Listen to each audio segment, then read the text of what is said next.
الله سبحانه وتعالى در سوره حج بفرماید لكل امت جعلنا منسكا هم ناسکوه.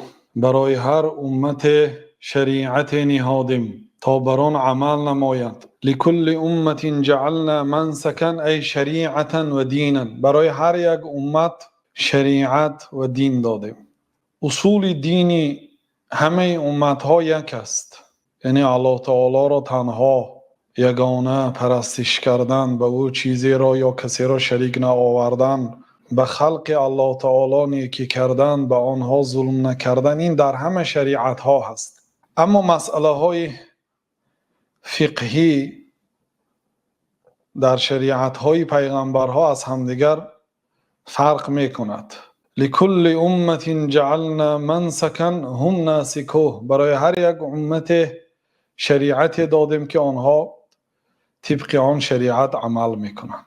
و امت اسلام که بهترین دین و بهترین شریعت را داده شدند و پیغمبر آخر الزمان هم حضرت محمد علیه السلام بهترین پیغمبرها و سید آنها هستند و بهترین شریعت را الله تعالی به این پیغمبر بهترینش نازل کرد و امت جناب رسول الله صلی الله علیه و سلم را نیز بهترین امتها قرار داد. در سنن ابو داود با سند صحیح از حضرت انس ابن مالک خادم جناب رسول الله صلی الله علیه و سلم آمده است که حضرت گفتند که قدم رسول الله صلی الله علیه و سلم المدینه ولهم یومان یلعبون فیهما.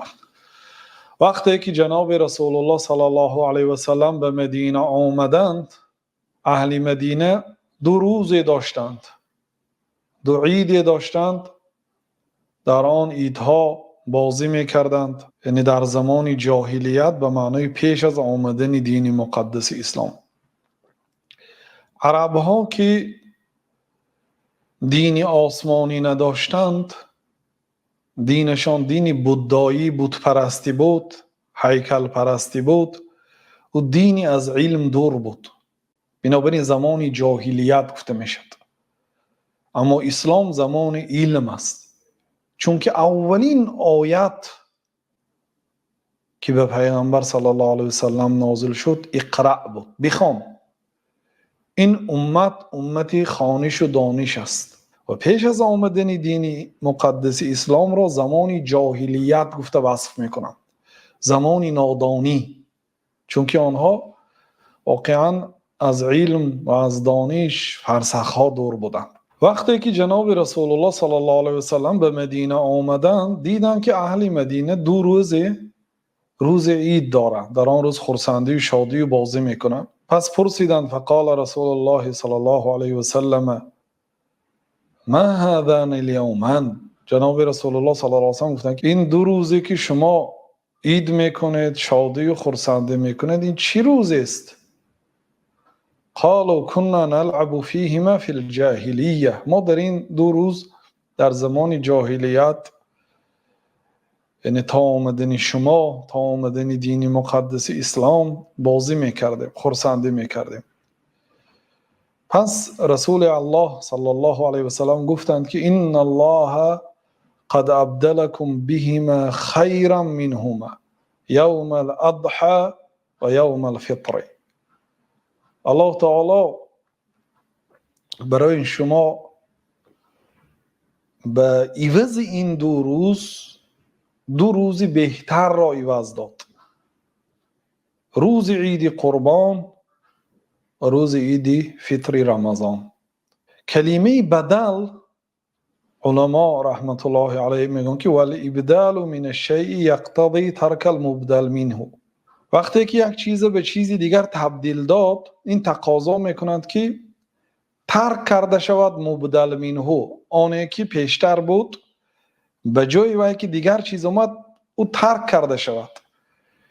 یعنی وقتی که پیامبر صلی الله علیه وسلم خبر دادن که الله تعالی بدل داد، به جای این دو روز عیدی که داشتید دو عیدی بهترین را داد، معناش این است که پر این دو عید را ترک کنید. و قرآن هم کلمه تبدیل را همین گونه شرح داده است. الله تعالی در سوره سبع میگوید که و بدلناهم بجنتیهم جنتین، ما به عوض اون دو باغی که داشتند و دارای میوه های خوشمزه بود، به عوضش دو باغ بد دادیم. یعنی اون گرفتیم و جاش باغ بد دادیم به سبب گناه و کفر قوم سبع. همین گونه فبدل الذين ظلموا قولا غیر الذي قیل لهم، در سوره بقره الله تعالی که اونایی که ظالم هستند به عوض آن سخنی که الله برای آنها تعلیم داده بود، به جای اینکه اون کلمه را گویند، اون کلمه را تبدیلی به دیگر کلمه دادن، دیگر کلمه را تلفظ کردن. یعنی اون کلمه ای که الله گفته بود اون ترک کردن.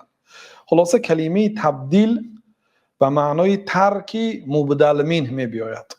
یعنی آن دو عیدی که در زمان جاهلیت مردم مدینه جشن می گرفتند، شریعت اسلام آمده آن دو را بیکار کرد و به جایش دو عیدی بهتر از آن که این دین مقدس اسلام که دین آسمانی هست و این دو عید هم از طریق وحی مشروع شد. جشن گرفتنش از طرف الله تعالی و پیغمبرش اعلان گردید. و اگر به این دو عیدی که مسلمان ها جشن میگیرند و این عید مشروع هست، یعنی عید امر شریعت هست و این عید ثواب دارد و این عید امر الله و رسول هست صلی الله علیه وسلم، اگر با دقت تأمل کنیم این عیدها هر دوشم بعدی موسم عبادات و طاعات است. ببینید ماه مبارک رمضان 30 روز مردم روزه میگیرند، شبهایش نماز میخوانند، نماز تراویح میخوانند، نماز تهجد میخوانند، روزها زکات میدهند، صدقه میکنند، در مسجدها عبادت میکنند، از گناه دور هستند و 10 شب آخری آن را با شب زنده‌داری سپری میکنند در جستجوی بهترین شب در داخل سال که آن هم شب قدر است که مرتبهش هم بسیار بلند هست. 10 شب آخری رمضان آنها در جستجوی شب قدر هستند و پایان این 10 شب را که رمضان که به آخر رسید با عید پیشواز میگیرند، خرسندی میکنند. به خاطر چی؟ به خاطر آنکه امر الله تعالی را اجرا کرده توانستند، یعنی عبادت های الله تعالی را کرده توانستند برای شکرانی نعمت الله تعالی. و این عبادت است، بندگی هست و خرسندی برای توفیقی که الله تعالی برای مسلمانان داد که الحمدلله ما از عهده این امر سنگین و وزنینی که الله تعالی برای ما سپارش داد برآمدیم. گفته برای تمام این عبادت برای شکرانش عید و خرسندی میکنم. و همین گونه عید قربان هم بعد عبادت حج است، بعد سپری شدن 10 روز بهترین در داخل سال ذوالحجه، بهترین 10 روز است. روز نهم آن روز عرفه است، بهترین روز است. این 10 روز که عبادت کردن و بندگی کردن، روز 10 آن را با عید استقبال میکنند. یعنی این عیدها هم بعد عبادت است. این عیدها را الله اعلان کرده است. این عیدها به خاطر موت کسی یا تولد کسی وابسته به مخلوق نیست. این دو عید مسلمان ها وابسته به طاعات و عبادات و بندگی از ذات یگانه است. وقتی که سپارش های الله تعالی را اجرا کردند، بندگی را اجرا کردند، عبادت کردند، بعد برای شکرانه این نعمت الله تعالی عید میکنند، نه به خاطر کسی. عیدهای مسلمان ها به خاطر یگان بنده نیست، به خاطر خالق و سازنده پروردگار بنده ها است. و واقعا اگر به این حدیث انس رضی الله عنه با دقت اگر نظر کنید، خیلی که بعضی علما استنباط کردند، پیامبر علیه السلام چنان به مردم این مسئله را فهماندند که دیگر از آن روزی که این سخن را گفتند دیگر کسی این عید را جشن نگرفت. بنابراین در یگان کتاب ها نه آمده است که بعد اینکه پیامبر صلی الله علیه و سلم نهی کردن، گفتن این دو عید را دیگر جشن نگیرید، عیدی که الله تعالی تعیین کرد، معین کرد، عید رمضان و عید قربان را جشن گیرید، دیگر یگان صحابه ها این عید ها را جشن نگرفتند.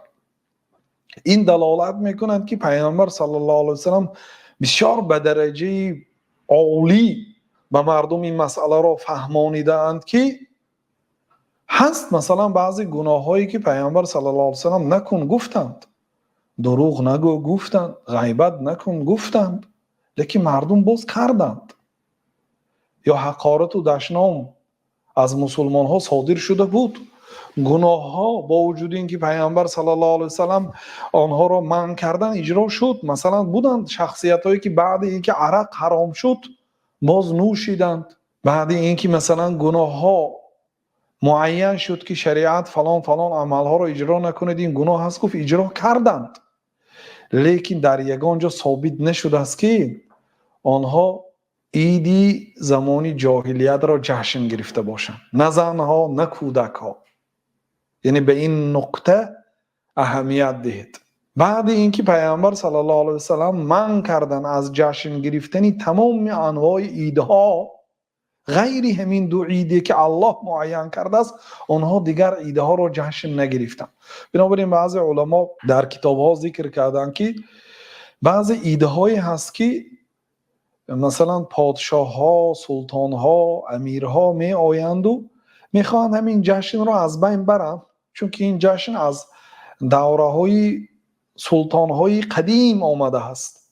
اینا میخوان یک جشن نو تشکیل کنند، لیکن جشن کهنه را از بین برده نمیتونستند، با وجود اینکه سلطان بودن، قدرت داشتن، و پررگی از بین برده نمیتونستند. در طبیعت زنها و کودک ها آن نشسته بود، آن ایده ها را جشن میگرفتند، چون که هر سال همان روز را جشن میگرفتند، برای آنها بسیار عادت شده بود. حتی پادشاه ها تغییر داده نمیتوانستند. اما جناب رسول الله صلی الله علیه و سلم یک نوع برای مردم فهماندند که به پررگی این ایده ها را ریشه‌کن کردند و این دلالت میکند که صحابه ها پیامبر صلی الله علیه و سلم را درست درک کردند و درست فهمیدند و این دلالت میکند که این یک امر سهل و ساده و سبک نبوده است. عیدی غیر اسلامی را جشن گرفتن بعد اینکه مسلمان شدید باید همون عید را جشن گیرید و عید قرار دهید که و یا الله شما، خالق شما، ذاتی که شما را آفرید است، ذاتی که شما را رزق میدهد، ذاتی که از الله تعالی شما حاجت و درخواست خود را میپرسید، ذاتی که فردا به نزدش میروید و به هر یک لحظه هایی که در این دنیا سپری کردید جوابگوی هستید. هر چیزی که او عید کرده است باید آن را عید کنید. این دلالت به ایمانی بنده مومن میکند که هر چیزی که الله راضی هست همان را اجرا میکند و هر چیزی که الله راضی نیست، پیامبر صلی الله علیه و سلم راضی نیست، اون را ترک میکند، اگرچه برخلاف خواهش نفس خودش باشد هم.